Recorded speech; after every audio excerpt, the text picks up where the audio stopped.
Southern Maryland Blue Crabs before joining the Mallards in 2022 as Assistant General Manager, directing the team's marketing and corporate advertising departments. After last season, Sam was promoted and is now the first female general manager in Mallards history.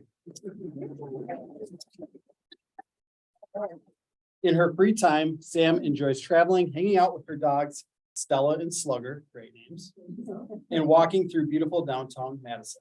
So please join me in welcoming Sam Rubin. Sam, which one am I starting with? With that one. Yep, we're starting with This one? Yep. Okay.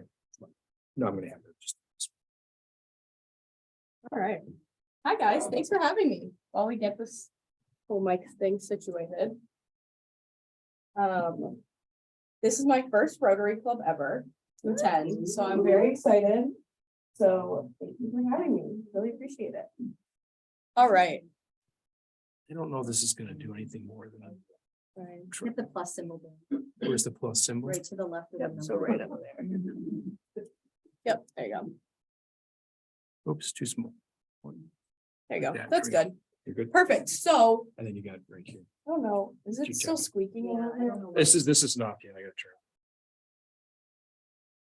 It's off now. All right, You're are good. we good? No, you're not- no more squeaking. No more squeaking? No more mouse. I don't rap, so that's not me for sure. Cool. Well, thanks so much for having me, guys. I really appreciate it. So whenever I like to get up here and talk to people about what I do, I always like to just start off with a little bit of background about myself. A lot of people kind of look at me and my demographic. I'm a young female, right? To be transparent with you, I'm 25. I'm the general manager of the Madison Mallards. I oversee the entire business day to day. So people kind of look at me and are like, you, like, what do you even do? And I always like to just give people a little bit of who I am and how I got to where I'm at.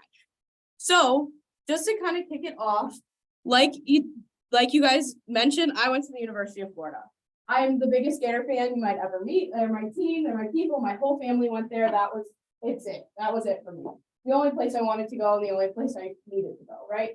So when I declared a major as a freshman year, I declared athletic training. And I knew from this get-go, from when I was younger, that sports was it for me. But I had no idea what that even meant. And so I declared athletic training.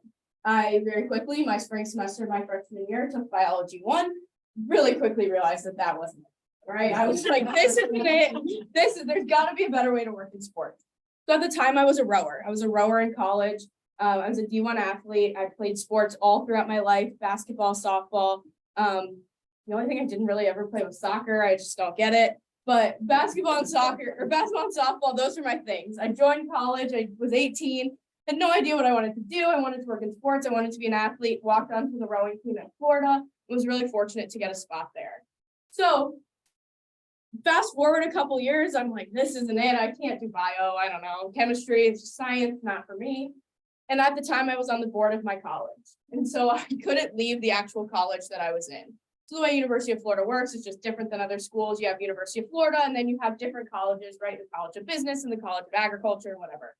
I was in the Health and Human Performance, and I was on the board of the college with athletic training, and I actually couldn't leave because I was serving my term on the board. And so I was forced to pick a major within that college and picked sport management. He was like, you know what, this sounds great. Sounds good to me. We'll just pick something, I'll figure it out. And I took my first class in sports business and just fell in love with it. And I always knew that I liked business. My dad is in business. I kind of knew that was cool, but I didn't ever realize that sports and business could ever marry and be a thing. And so during my time at the University of Florida, I joined the Athletic Association for a job.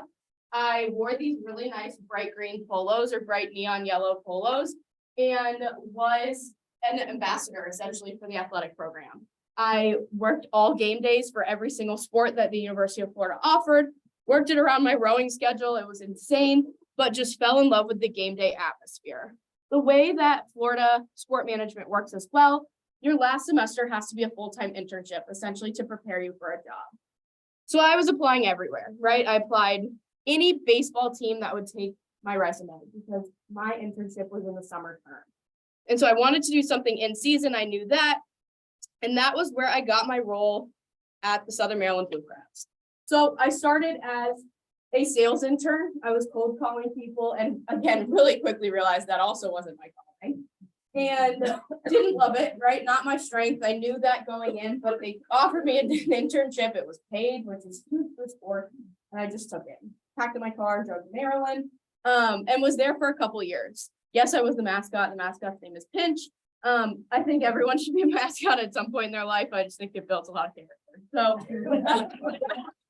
it's hot, it's sweaty, it's gross, but like it's really fun. I've also been Maynard. Maynard is the Mallards mascot as well. The day I was promoted to be GM, actually, this is just a random funny story. We had a Texas Roadhouse thing over at Texas Roadhouse, and literally the press release went out at like 1, and then at like 3 o'clock, I was Maynard at Texas Roadhouse. So that's how I celebrated my promotion. And really quickly realized again, sales wasn't really it for me. And so when I started, marketing team was kind of in transition, and I walked into the GM's office and I said, can I switch to marketing? Like, I don't really like what I'm doing. I'm not selling anything. Like, I'm not bringing any business in. Like, I'm not helping anyone here. Can I switch to marketing? And she pretty much was like, yeah, sure, do whatever. So I did. And so with this, it was awesome, right? This was the summer of 2019.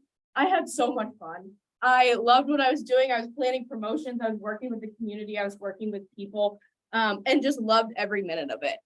And so, as I'm sure you can imagine, we all fast forward, we're planning the 2020 season. I was hired in October of 2019 for a full-time role there in marketing.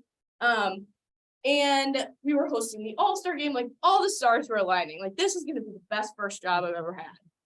And obviously, as I'm sure you guys can figure out, it clearly wasn't. So as we get into it, we had to pivot, as did every other business and every other company in literally the entire world, right?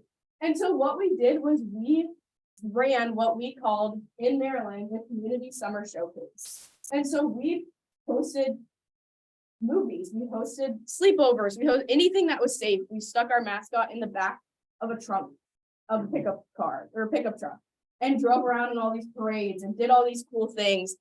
And anything that was safe that we were able to do, we did it, right? And so with that, it was great. I loved it. It was so fun. I had never worked more in my entire life. And at that time, just like everyone else in the world, our entire staff had been furloughed. So it was let down to the general manager, myself, and one other employee. We went from a staff of around 15 to a staff of 3 in the span of not that long, right? Again, just like everyone else. And so it was at that point in time where I realized that I love everything about running a business. There were pieces that had to get picked up all throughout the business, from sponsorships to tickets to merchandise to ticket system to online e-commerce or any other thing that had to do with running a baseball team, where all those people were gone. And so it was up to one of the 3 of us to pick it up. And so I was really the one that took charge, took the lead, and was able to learn how to run our ticket system and run our sponsorships and communicate with people about what was going on, because it was a scary time for everyone. At the time, this baseball team as well became a mass vaccination site in the state of Maryland. So I was working with state and county officials, things that, again, I never really thought that I would ever have to do. And it was during this time that I realized that one day I wanted to be a GM of a minor league baseball team. And that was what did it for me. And I loved every minute of it. I never worked that many hours in my life, and I don't know if I hope I never do again, but it was awesome, right? And so that brings me to here. That brings me to Madison, Wisconsin. Again, I'm a Florida girl. So walking in today, I'm freezing, right? I'm cold. People think it's nice. I don't. I'm never going to get used to it. And so, like you guys mentioned, I was brought in December of 2021. They flew me out for an interview that summer. Fell in love with Madison. My boss took me to the union and we sat and like got a beer, went to the farmer's market. And I was like, oh, Madison's great. Then I moved here, started December 1st. I was like, God, what did I just do? I don't know why I took this job. I don't know. Yeah, I don't know why I did this. I moved here to a studio apartment right downtown. I was like taking my dog in the cold. It was not for me. And I was like, you know what? It's fine. We'll figure it out, right? It's an adventure and I'll learn some things and we'll make it work. And so that was December of 2021, did a whole season with the Mallards as the assistant general manager, essentially just learning Madison, right? Madison is such a cool place. There's so much to learn about the community. And then in September, I was promoted to be the first female GM of the Madison Mallards, which was really, really exciting. So people always ask me, what does that mean, right? People think of the Brewers GM or the Packers GM and they think that all I do is players, and I don't. I would hate that job, honestly. I do everything else, right? I do have a say in players and I do have a hand in that, but we're fortunate to have a manager who's been with us for, I think, 11 seasons now. He pretty much knows what he wants. It's pretty easy, right? I do the rest of it. So I sell our sponsorships. I help recruit the team. I oversee our staff. We have 25 full-time employees. When the season comes around, we'll hire around 350 part-time staffers that we're in the middle of recruiting right now. During game days, I just run around. People are always asking me things. There's always something that's broken or not working or something like that. And it's my job to fix it or to find a solution for it in the meantime. I help with ticket sales. I go on community appearances. Like I said, I was Maynard and that was really fun. I hire, I do marketing. So anything that has to do with the business side of the Mallards, I do, or I oversee. And that has been such a game changer. I have had so much fun doing it. And so I know that you guys want to hear about how the Mallards work in the community, right? And that's a huge thing for us. It's a huge thing for Madison as a whole. So I always like to talk about Mallards in the community by saying, like, we are not UW, and we know that, right? We are not this big powerhouse that has donors like no other, right? We would not survive if the community didn't back us, right? And that's such a thing that people think of. Minor league baseball is they're making money and they're doing all this stuff for these teams. No, we're here because the Madison community has supported us, right? And so that's what has made the Mallards so successful for the past 22 years, is we have found ways to dig into the community and to plant our roots here. So just a little bit of background about us. Last year, our total attendance was 205,000 fans. That's pretty good for Madison, right? For Madison and the surrounding areas, that's a pretty decent chunk of people that are coming to a game. Our average attendance last year, around 5,500 people, which again is pretty good. To give that reference, our sellout capacity is 67. So we're pretty close, almost every single game on selling out. When it comes to hospitality, some of you guys that work for organizations have probably been to Mallards games from put on by your companies or staff appreciation or client appreciation or something like that. That side of the business post-COVID has grown exponentially, and it's not something any of us could have ever seen. With COVID hitting, employers now realize that they had to take care of their staff. They had to take care of their clients. They had to show appreciation rather than just a salary and some time in it, right? And so with that, they're taking people out. They're taking them to Mallards games. They're buying season tickets to come to games. And they're able to sit and treat those people to something that's a little bit extra, something that's a little bit more special, but something that, again, is not as expensive as going or buying season tickets to a game, right? In addition to that, obviously our Google ratings, and then something that makes us just a little bit different from any other baseball team is we don't have that many season ticket holders. People think that our business is based on that. It is not at all. We have probably 300 season ticket holders in total out of this 6,700 seating capacity. We focus on families. We focus on giving back to the community. We focus on nonprofits. We focus on getting people in the gate that will be able to have a good time. So here is some information about what we actually do. One of our biggest things that we started a couple of years back, we partnered with Summit Credit Union, and we do what's called our Rally Cat program, or our Little League Hat program. We donate hats to any Little League, softball, or baseball in the community that wants to participate. So this is the new Blair's hat, I believe, this red hat that's featured or pictured on the slide. All we ask for the teams or the board of the teams are, how many hats do you want? What color do you want? And send us your logo. That's all we ask for. The only thing, there's no payment either. Little Leagues can buy into this. We take care of getting all of these produced. The only thing, in addition, I guess, that we ask in return is that the Little Leagues come to a Mallards game, right? We're not asking for anything financial. We're not asking, hey, you know what, pay us back for these hats that we're getting you. We're not asking for that. We want to make sure that kids get taken care of by the kids, Little League parents, and we want to make sure that Little Leagues, travel ball teams, all of that stay affordable for kids in the Madison, right? Uniforms are a huge cost of that. Uniforms are expensive, and with so many delays that have come since COVID and issues that have arisen, we'll take that on. We'll make sure that we take care of it as long as little kids can still play Little League. Again, baseball, softball, whatever it is. So that's such a huge piece of who we are. This year, we closed out at around 6,200 hats, which is our biggest year yet. The past few years have been just over 6,000. So we're excited. We are always grasping onto new people in the community and being able to provide those hats to those people. Another thing that we do is our nonprofit spotlight of the night. For someone, I don't know, I already lost you. There you are. Just talked about how their organization is going to be our nonprofit spotlight. We completely revamped the entire program this year. For our nonprofits in the past, what we had done is essentially just said, upcharge a Mallards ticket.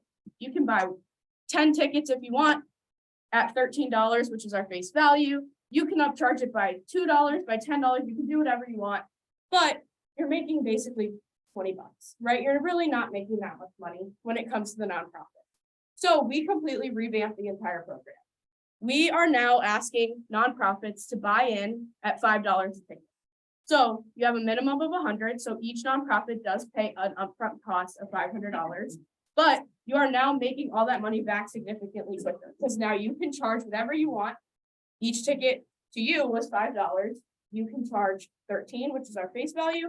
You can charge $20, right? So that money is coming back significantly quicker back to these nonprofits.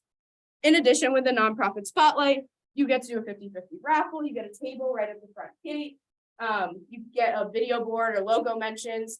There's also something cool and new this year where on our single game ticket page, random people who purchase will find out who the nonprofit spotlight of the night is, and they can actually just donate.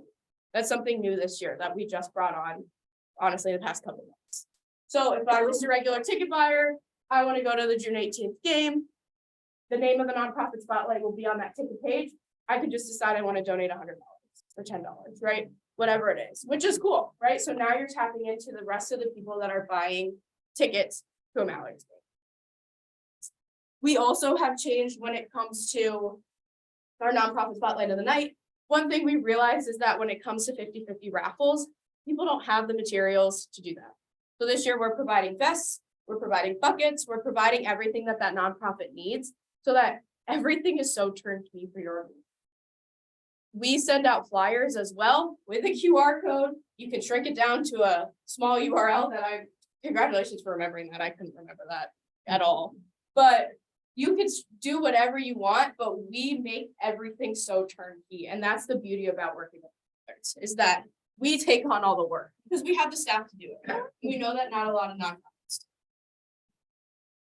Another thing that we were hearing a lot about was our kid zone, right? Our kids are the basis of who we are as an organization, kids, families. And prior to last year, we were hearing a lot of feedback about our kids area. Our kid zones were too expensive. They weren't as inclusive to something that we want, right? For those of you who don't know or who have never been to an Mallards game, we're located on the north side of Madison, which is probably the most diverse area in the entire city, right? You have the governor's mansion in Maple Bluff, and then you have a lot of other subsidized areas as well right around the ballpark too. So you have pretty much in basically a mile, 1 square mile, every end of the spectrum on the north side. And so we were hearing a lot about our kid zone. It wasn't super inclusive on pricing and people couldn't afford to play the games. And so last year we changed the model is we, instead of having single game buy-ins with those little raffle tickets or whatever they are, we changed everything to be one inclusive price. So this whole area right here, you can see kind of here's the fencing. It's one fenced in area and it's one price to play all night.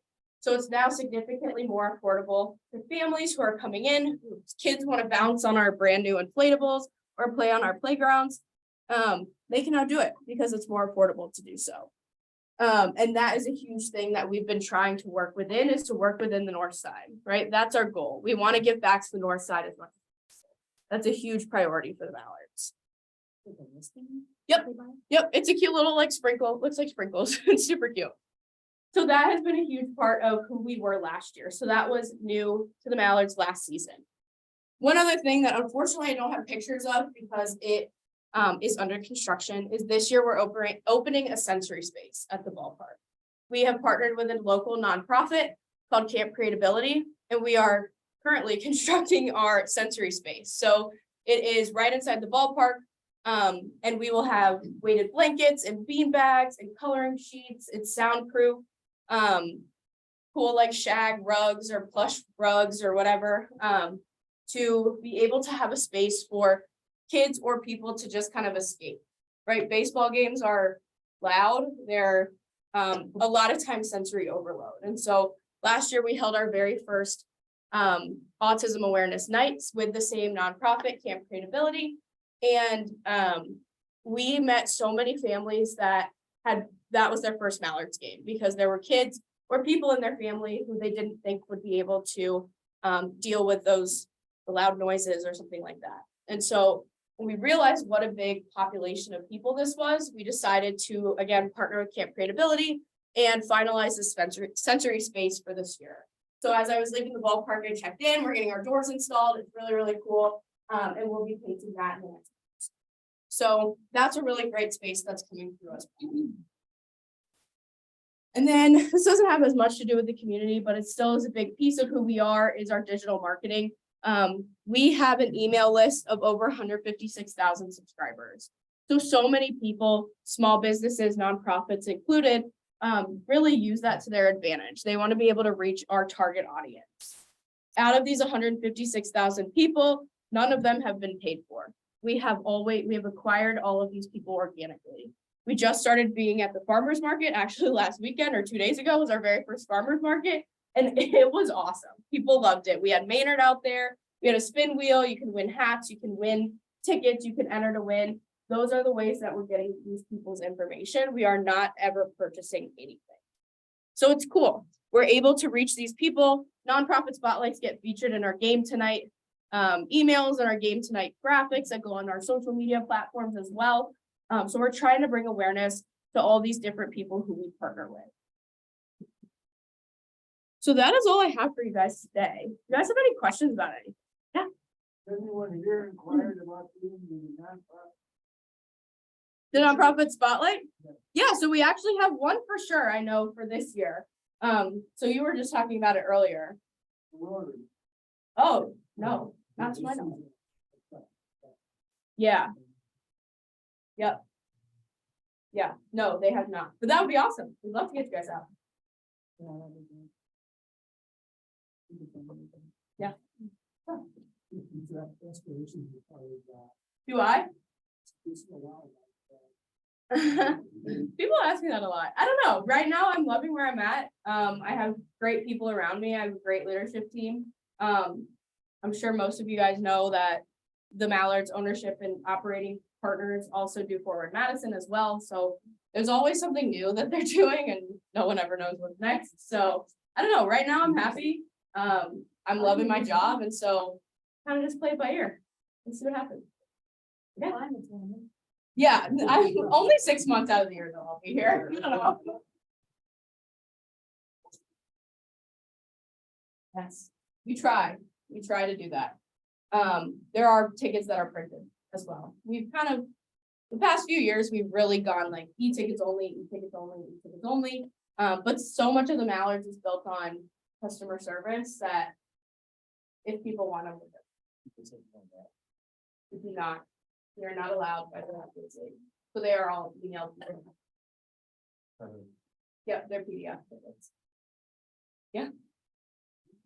One of you.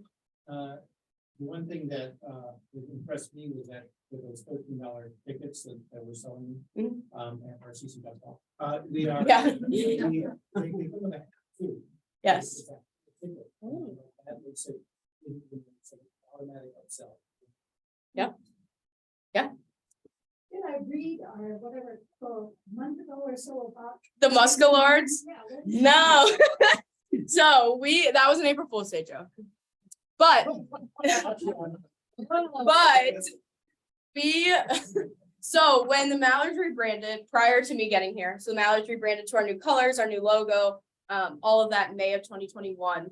Prior to that, when the team was working with an ad agency, they had suggested that we become the Muskellards, which for those of you who have been around Madison for a really long time, the Madison Muskies was a team that played at Warner Park, and then didn't stay for super long, but a lot of people that I meet say that they used to come to Muskies games. They love the Muskies, and it was just, for some reason, the Muskies just still have that tie here in Madison.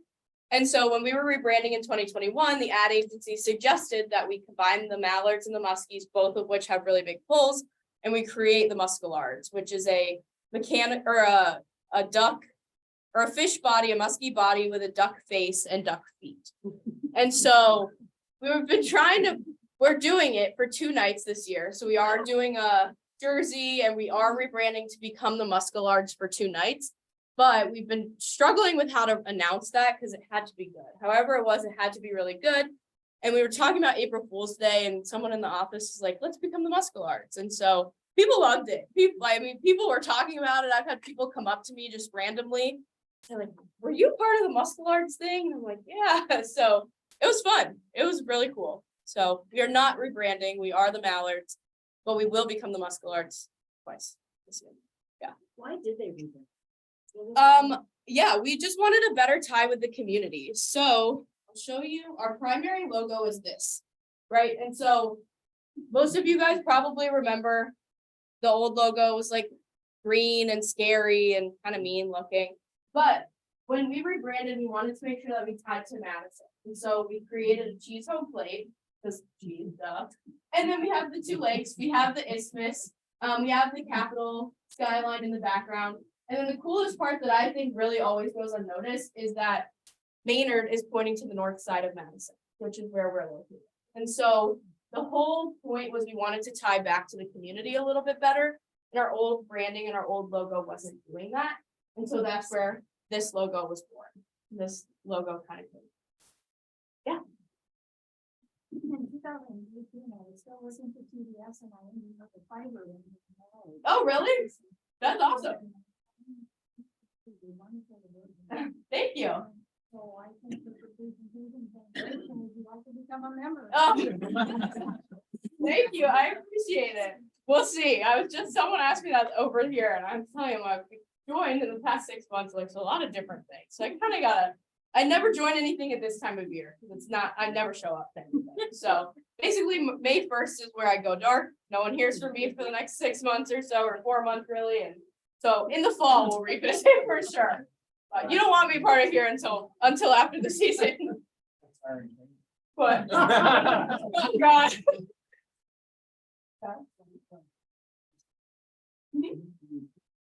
The host families? We do, yeah. So we have players that stay with host families. So we are always looking for host families. But one of the cool things that we did last year was for the first time ever, we opened up our host family program to our interns as well. So for a really long time, our interns were only from Madison. There's only one sort of demographic that we were pulling from. And it was really just because Madison is really expensive and people didn't want to find housing or pay for housing or anything like that. And so last year we opened up our program to interns as well.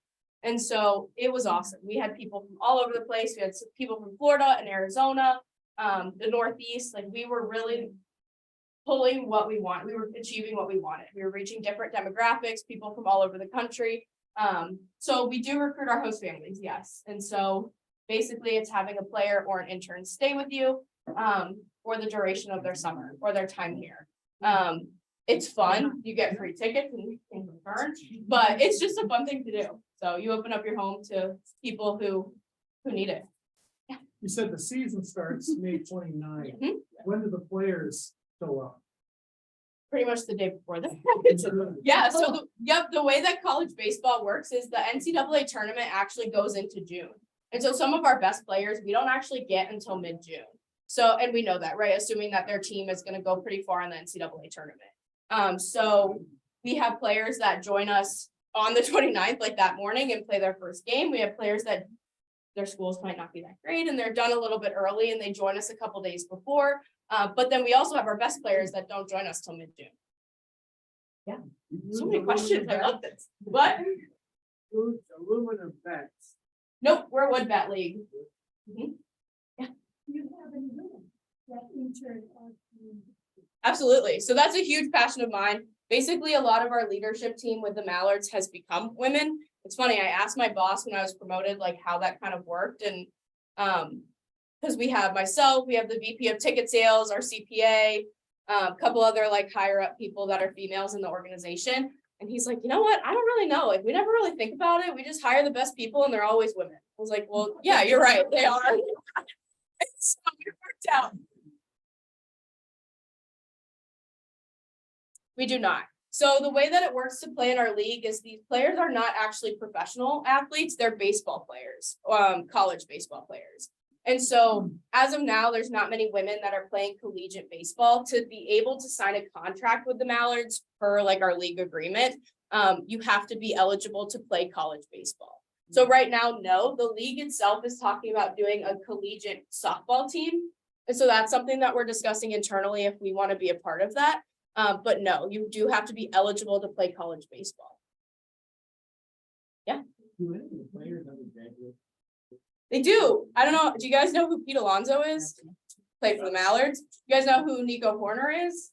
Played for the Mallards. Jose Trevino won Platinum Glove last year. Played for the Mallards. So yeah, we do have a handful of people. Max Scherzer didn't play for the Mallards, but played for another team in our league. So yes, we do have some pretty big names that are still out there right now, which is awesome. So if you're in college, you have to be graduated? Right? Nope. Nope, we have freshmen that come in. We have juniors that come in. No, we do not pay our players at all. Nope, so that is a league rule. The Mallards do not pay their players to play. We are toying with some NIL stuff with local businesses, but that is something separate. So we do not pay our players to play here. They choose that they want to. They know that the Northwoods League or the Mallards or whoever it is are prestigious enough where they will get looks and scouted. But no, we do not pay them. Yeah. What about per diems? Do they get any kind of real money? They get pretty much all their food at the ballpark. So they don't get per diem, but we do feed them at the ballpark. So they're constantly fed. And that's where our host families come in as well. Is the host families provide laundry and a bed, and they're not having to pay for housing, meals, breakfast, all that stuff. And when they're on the road, you put them up in a hotel or? Yep. Okay. Yep. Games goes, how many?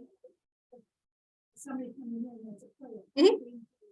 Yep. So at home, we play 36 games. In total, we play 72 games. So we play 72 games in 76 days. Yeah.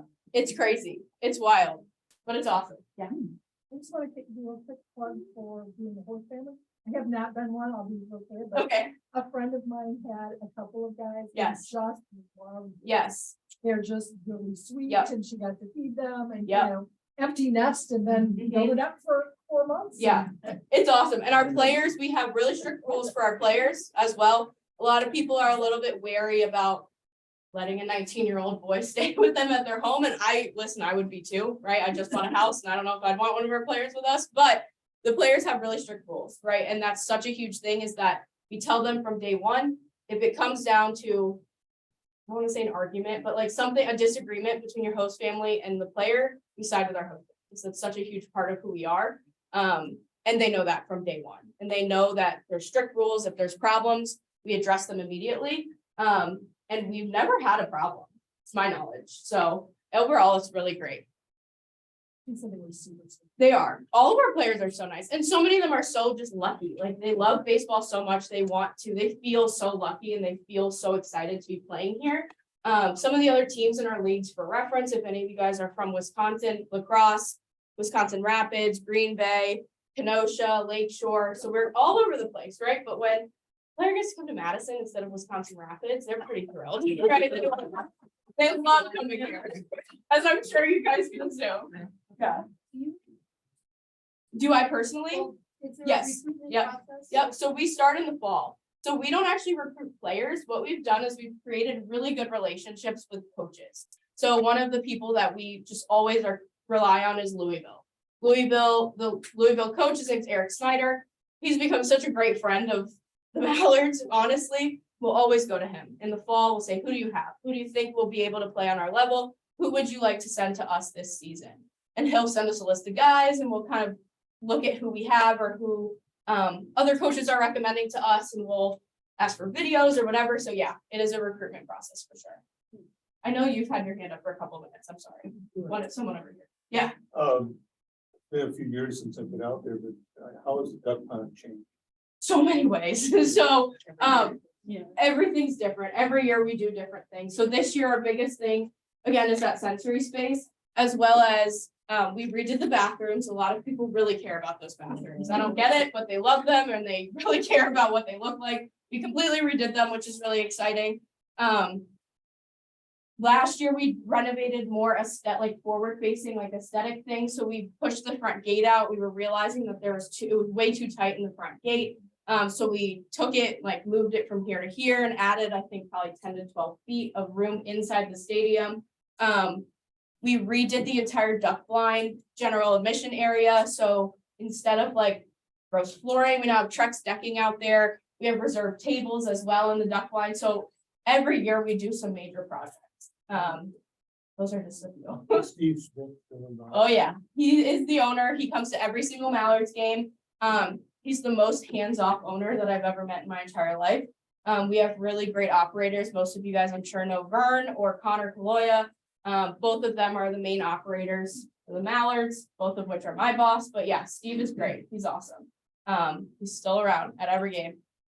I don't know how much time I have. Guys, I'm sorry. It's kind of it. Thank you very much. Thank you.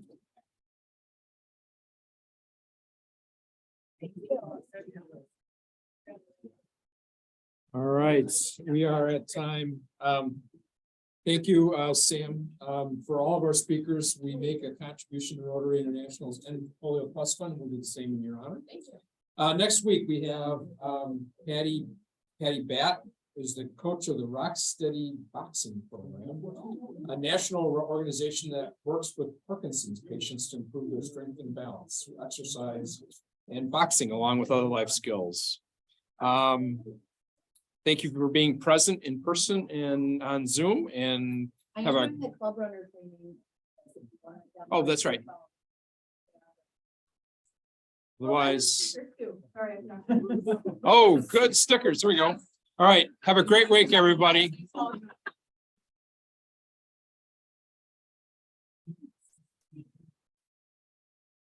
really-